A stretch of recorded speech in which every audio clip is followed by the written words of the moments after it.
મને એક વિચાર આવ્યો ઘણા ટાઈમ પહેલા કે આ ઢોર બધા હોય ઢોરા બધા એ આખો દિવસ ખાય રાતે વાગો લે. તમે જોઈ જોઈએ આ નિયમ છે. પણ કદાચ આ બધું માણસોને આપ્યું હોત કે આખો દી ખાય રાતે વાગો લે તો કલાકારનું શું થાત? મને એ તકલીફ થાય છે. કલાકાર ગાય કે વાગો લે? છપાખરો બોલે કે બની કે બાઈટ કે બોલે જણી કે આમ આમ આમ. કેવું ખરાબ લાગે, બહુ ખરાબ લાગ્યા. હા, સૈયર મોરી રે નામ નામ નામ કરતા હોય મજા જ ન આવે. પછી ફોન કરે કે કલાકાર ભક્કા આવવાના છે પણ કહેજો ભાઈ ગાવાનું છે કે વાગોલવાનું છે. 1 કલાક ગાય 2 કલાક વાગોલે 1 કલાકાર નહીં પોવાય. આવું નક્કી કરીને લાવતી. પછી દીકરી જોવા જાત તો કે દીકરી કેવી? દીકરી સારી છે પણ આખી રાત વાગોલે મારા દીકરી. તો નહીં હક પણ ન થાત તમારા. આવું બધું થાતી હું પણ આનંદ સિવાય કહે છે. મને હમણાં હું ભરતસિંહ છે મારા પરમ મિત્ર છે, દરબાર છે, 24 કલાક મારે હારે જોઈએ. શું કરવા? મારે કંઈક માથાકૂટ થાય તો શું મારે ઉતરાય? બાપુ ઉતરે. ઉતરો પછી હું લખીશ ને કે બાપુ મારા માથેથી પાડ્યો થઈ ગયા. એક દી મેં તું પાડ્યો થાવ, કોક દી દરબાર પાડ્યો થાવ. મને કે એક કોક દી તમે થાવ ગઢવી કે મથી હમણાં થવાનું એમ કીધું મને. હા એટલે એમને માંડવો તો હું ગયો તે ભાઈ મને કે અકુપા તમે માંડવામાં હાલો. મને કે મેં તું પૈસા આપે હું રાંધવામાંથી હાલું કીધું. માંડવું તો નાની વસ્તુ છે, રાંધવામાંથી કટકટ કટકટ દિગુબા. હા તો દરબાર આવ્યા છે અમારે દિગુબા, મને પ્રિય એમ. એ દરબાર બેઠા એટલે રાણા થઈ ગયા બેઠા બાબા. હા દરબારને તુકારો ને જીરામાં હુકારો એ કેટલું નુકસાન કરે તમે નક્કી ન કરી શકો. હા નામંદો લેવાય નુકસાન કાંક થાય છે. તુકારો દો એટલે વાર્તા પૂરી, અને જીરામાં હુકરાવો એટલે વાર્તા પૂરી થઈ જાય. કીર્તિ રાણા આવે ત્યારે મારે વાત કરી, દરબારની વાત કરવી પડે ને હું કરતો નથી પણ છે એટલે મજા આવે.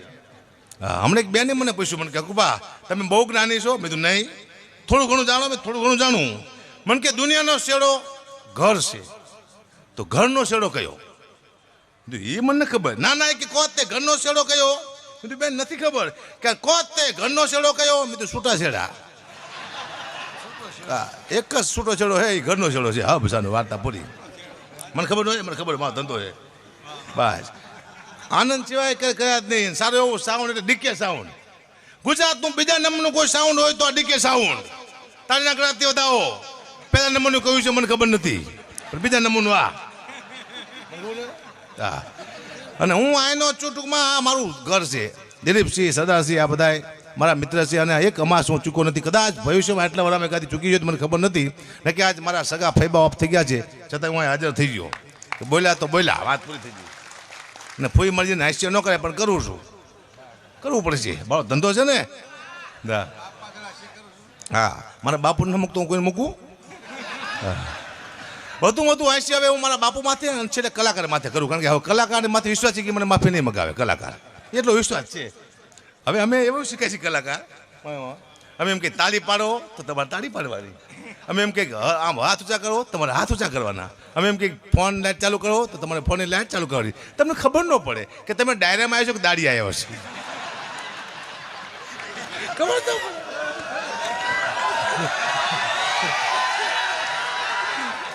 એટલે તમે પૈસા લીધા તમે તાળી પાડો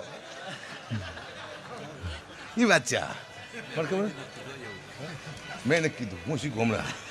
હું કહું છું માયામાં કોઈ કહેતા નથી પણ હું કહું છું. હવે હું કારણ કે આમ કોને, કારણ કે આ હવે દેશ આવ્યો ને આપણો દેશ, આ રામનો યુગ ચાલે છે, શ્રી રામનો. આ રામના નામની તાળી આપણે નહીં પાડીએ તો આપણું પૂરું થઈ જાય છે. એક જ તાળી છે શ્રી રામ ભગવાનની. આખી આખો દેશ રામમય જ્યારે બની ગયો હોય, નરેન્દ્ર મોદી સાહેબને હું ધન્યવાદ દઉં છું કે આખા દેશને રામમય બનાવ્યો. રામને આવો વડાપ્રધાન આપણે મળશે નહીં એટલે બહુ આનંદની વાત છે. કીર્તિ રાણા બાપુ પધાર્યા છે એટલે મારે એમની 2-3 વાતો કરવી પડશે બાપુની. તો મને બહારથી ભયા જ જાય છે. આજ બેઠા છે બાપુ. હા કારણ કે હમણાં મને ફોન આવ્યો તો મને કે ગુબા એક પ્રોગ્રામ કરવાનો તમે કેટલા પૈસા લેશો? મેં તો 2.5 લાખ રૂપિયા. મને કે તમે સ્ટેજ માથે ગલોટિયા ખાવાના છો? મેં તો નહીં. તો 2.5 લાખ રૂપિયા છે ના? મેં તું ભવિષ્યમાં અમારા છોકરાને ગલોટિયા ન ખાવો પડે એના પૈસા છે આ. તો મને ઘણા કહેતા, મને કે અકુબા તમે અમારા ઘરમાં પગલાં પાડો ને. મેં તું કાં? એ કે અમારા ઘરમાં બરકત આવે. તો આ પગલા મારા ઘરમાં 40 વર્ષથી ફરે તો મારા ઘરમાં બરકત ન આવે? તમારો બાપ ટાયલ શું વાત કરો? કશું રહ્યા જ નહીં મારા પગલા પડે, મને ખબર ન હોય? ખોટી વાત છે. કોઈ દી કોઈના પગલે બરકત ન આવે ની ગેરંટી હું તમને આપું સાહેબ બેઠા બેઠા. બરકત ક્યારે આવે તમારા ઘરમાં? તમારી દીકરીના પગ હારા હોય, તમારી બહેનના પગ હારા હોય, તમારી માના, તમારા પત્નીના. આ દુનિયામાં 4 જ પગ એવા છે જે તમારા ઘરમાં બરકત લાવે. બાકી દુનિયામાં એવો કોઈ પગ છે જ નહીં. અથવા કોઈ યોગ્ય સંત હોય, સાધુ હોય તો તમારા ઘરમાં બરકત આવે. બાકી મારા પગથી બરકત આવે વાત ખોટી છે. મને ખબર ન હોય? ખબર જોઈએ. એક ભાઈ કે ગુબા તમારી આ લુક બહુ સારી છે. આ લુક ભૂખમાંથી આવી છે. અને જે વસ્તુ ભૂખમાંથી આવે છે ભૂખા કાઢી નાખે. મને ખબર ન હોય? ખબર હોય. હા, હું પહેલાં ફેસબુક વાપરતો. ફેસબુક મને શોખ ફેસબુકનો. હવે ને વાપરતો, મને નફરત આવી જાય. કારણ કે મને શું હતું, મારો વિડીયો મૂકીને મારી કોમેન્ટ માગતો હોય તો 1 લાખ મારા ચાહક હોય તો 200 મારા વિરોધી હોય તો હારીને ખરાબ 2 કોમેન્ટ આવે મારા દીકરી. હું આમ વાંચું તેમાં આવે વાહ હક્કા ભા, તો હું ખુશ થઈ જાઉં કે હારું કોને લખ્યું. વાહ ચારણ, વાહ હવજ, વાહ ગઢવી. ત્યાં નીચે આવે શું હાલી નીકળો છું. હું સીધો મરો પડી ગયો, હારું કોને લખ્યું છે. અને સાલા એવા ફેક આઈડી વાળા છે, જડતા નથી. મેં 2 તેને ગોત લીધા.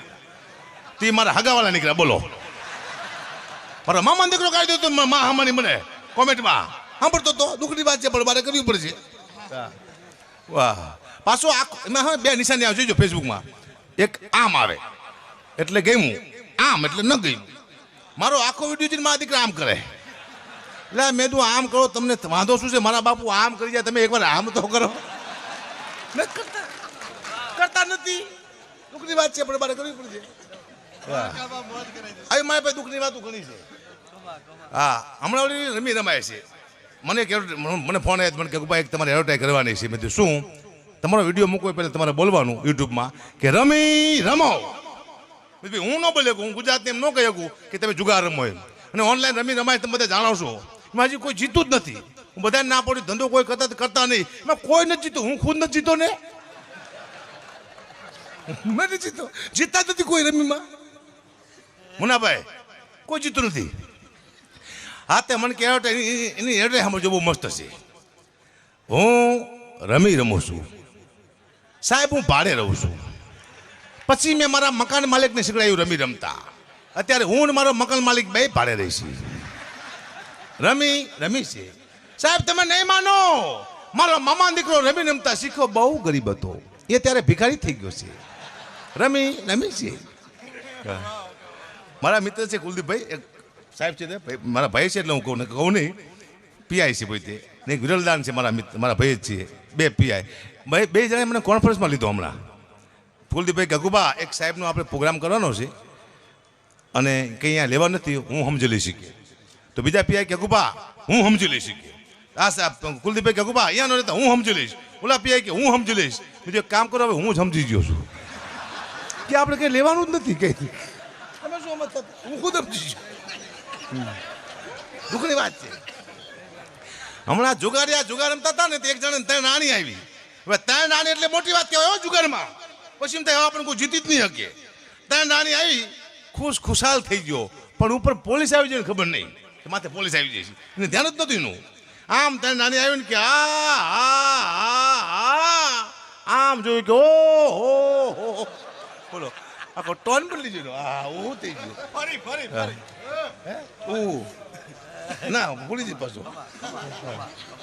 હા, ઘણા ટાઈમથી હું એક મને જોક્સ ગમે એટલે મને ખુદને ગમે એટલે કહું છું. કારણ કે આમાં કંઈક મારા અમુક મેસેજ હોય જોક્સમાં કે તમને મેસેજ. ભગવાને કીધું પોઠિયાને નીચે જા, કહેતો હોય 3 વાર ના 1 વાર ખાય. અને પોઠિયો નીચે આવ્યો, ભૂલી ગયો બિચારો. એ કે 3 વાર ખાય 1 વાર નાય, એટલે આપણે 3 વાર ખાઈશી 1 વાર નહીશી. પણ કદાચ પોઠિયો સાચું બોલ્યો હોત કે 3 વાર ના 1 વાર ખાય તો દુનિયાની હાલત થાશ શું? ખાવાનું હોત જ નકરું, નાવાનું જોત, પાણી જોત નકરું, કંઈ હોત જ નહીં. કોઈ મહેમાન આવે, આવો નહીં લો, હું નહીં નાયો નહીં, તારી માના હમ શું પહેલી વાર આવ્યો છું, નાવું તો પડશે જ તે. લાવો ડોલ પર તારી માથે, જાઓ સુખી થાઓ. પછી અન્ન ક્ષેત્ર ન હોત, સ્નાન ક્ષેત્ર હોત, મોટા તલાવ ભર્યા હોય, હાલો ખાવ ને હાલો નાવા હમ ધૂમકા મારે. હા, સુખી માણા પાસે જાજુ પાણી હોત. બહુ સુખી માણા હોય ને એની પાસે બહુ પાણી હોય. જાજુ એટલે કલપરા બારનું. ધારો કે દિગુબા નહીં ગયા, હા સુખી માણસ છે તેનું બહુ મોટું નામ હોય કે ભાઈ દિગુબાની વાત ન થાય, હા જે હો માણા નવરાઈને પછી એકલા નાય છે, આખા ગામને નવરાઈ નાખે તો દિગુબા નવરાઈ કેવા છે જ તે. ઘણા ટાઈમથી એક લગ્ન ગીત સાંભળતો આવું છું કે મોર જાજે ઉગમણી દેશ, મોર જાજે આથમણે દેશ, વર્તા જાજે વેવના માંડવે. આપણે બહેનોએ બનાવ્યું પણ બહુ બુદ્ધિથી બનાવ્યું ને દિશા તો ચાર છે, ઉગમણું, આથમણું, વાતરાદું, દખણાદું, પણ બહેનોએ મોરને ક્યાં મોકલો? ઉગમણો ને આથમણો. શું કરવા? બહેનોને ખબર હતી કે દખણાદું દીવ છે ને વાતરાદું દમણ છે, અહીંયા તમારો બાપ મોર ફૂલ થઈ જાય છે. હા, અને મોરના પીછા કોઈ ખેવી નાખશે એની કડા પૂરી થઈ જાય છે. એટલે બેને સમજ્યા કે નહીં? હા, મને હમણાં એક ભાઈ કીધું, મને કે ગુબા તમારા બાપુનું હરાજ નાખ્યા. કીધું કા નાખવું પડે કે હરાજ આવે ને? તે મારા પરિવારે મને કીધું કે બાપુ તમારા બાપુ મરી ગયા ને દાદાની હરાજ નાખવું જ પડે, એટલે હું હરાજ નાખવા ગયો. મેં કીધું કેમ હરાજ નાખવું પડે? મને કે આપણા દાદાને આપણા બાપુ કાગડો થઈને આવે અને આપણું હરાજ ખાઈને વયા જાય, આપણા પિતૃને સંતોષ થાય. હું તો ગયો હાથમાં ખીર ને પૂરી લઈને. મેં કીધું વિચાર આવ્યો મને, મેં તો સારું મારા દાદા મરી જાય ને 100 વર્ષથી હજી કાગડો જઈશી એને બીજો અવતાર મળ્યો જ નહીં હોય તોય મેં હાલો કાગડો હશે કીધું. મેં હરાજ નાખ્યું, મેં કાગ વાયસ 6-7 કાગડા આવ્યા મારા દીકરા. મારા દાદા તો એક હતા, બીજા 500 લુખા આવ્યા કોણ સાલા? નાખ્યું મેં, પણ એવું નથી. હરાજ બરાજ નથી. આપણા સંતો મંતો હતા ને બધા વૈજ્ઞાનિક હતા ને ખબર હતી કે આ દુનિયા અમે જેમ કહેશું એમ કરશે નહીં. ભાદરવા મહિનામાં કાગડી પોતાના બચ્ચાને જન્મ આપે છે અને 25 વસ્તુ ખાવાથી કાગડીના બચ્ચા બચી જાય, એટલા માટે સંતો મંતોએ હરાજ બનાવ્યું કે આ નાખશે ને ખીરને પૂરી તો કાગડીના બચ્ચા ખાશે ને પક્ષી બચાવનું પેલું અભિયાન કોઈ ઉપાડ્યું હોય તો સંતો મંતોએ આ મુદ્દો હતો, મુદ્દો આ હતો. ભાઈ આપણા બાપુ કાગડાનો ગેરંટી હું આપું છું. હોય જ નહીં ને કાગડા? હે હા, હમણાં દેગામ પાસે શમશાનનું ઉદઘાટન હતું. કીર્તિસિંહ બાપુ તે કોઈ તમારા જેવા મંત્રી નહોતા આવ્યા, મને બોલાયો, હકુબા તમે આવો કે ઉદઘાટન કરવા. ધારાસભ્ય નહોતા આવ્યા તો હું ઉદઘાટન કરવા ગયો શમશાનનું દેગામમાં. ખાટસાની રિબીન કાપી નીકળ્યો હું. મહિના પછી ફોન કર્યો, મેં તમારા ગામમાં કેવું છે? મને કે હકુબા તમારા હાથ તો બહુ સારા છે. મેં તું કાં કાંઈ લાઈન લાગી જાય છે, એકને બાળો તો બીજું મળી જાય ને બીજાને બાળો ત્રીજું મળી જાય કે હું એમ અમારા ઘટવી કહેવાય. અમારા હાથમાં બરકત હોય, અમારા હાથે તમે કંપનીના ઉદઘાટન કરાવો. બીજા શીના કરાવવાના આવે? બીજા ખબર ના કરાવો, સમસા ન કરાવતા. મેં કે ખાવા ધાન ન રહે, મને ખબર ન હોય. એક બેન મને સલાહ આપીને, હકુબા કે તમે ડવ હાબુથી ના આવો. મેં તું કેમ કે તમે રૂપાળા થઈ જાય છો. મેં તું બેનનું ડવ હાબુ ખાઈ જો તો તારો બાપ કોઈ કલરમાં ફેર ન પડે એની ગેરંટી. હા, આ કલર જેવો છે, મને ખબર ન હોય. કાઢો. હા, આફ્રિકામાં મેં ગયા હતા, માયામાં માતા દિગુબા હતા, બધા કલાકાર હતા. સૌથી વધુ આફ્રિકામાં આવ્યા તો હું દિગુબા બે જ તે. દિગુબાને મૂક્યું ને મારા કલર ભાઈ આફ્રિકામાં જામી ગયો, કારણ કે મારે હું બોલું નહીં તો આફ્રિકા જેવો જ લાગતો હતું, કાળો મહેશ જેવો. દિગુબાને મૂક્યું, એટલા બધા લોકોએ ફોટા પડાવ્યા. તારે દિગુબા બધા કલાકાર જેવા તેવા છે. અમારા ભાવ સાંભળ્યા તમે? અમારા ભાવ અમને બીક લાગે હવે તો, આટલા બધા ભાવ છે મારા. ખુદ બી છે અમે, દુઃખની વાત છે પણ કરવી પડશે.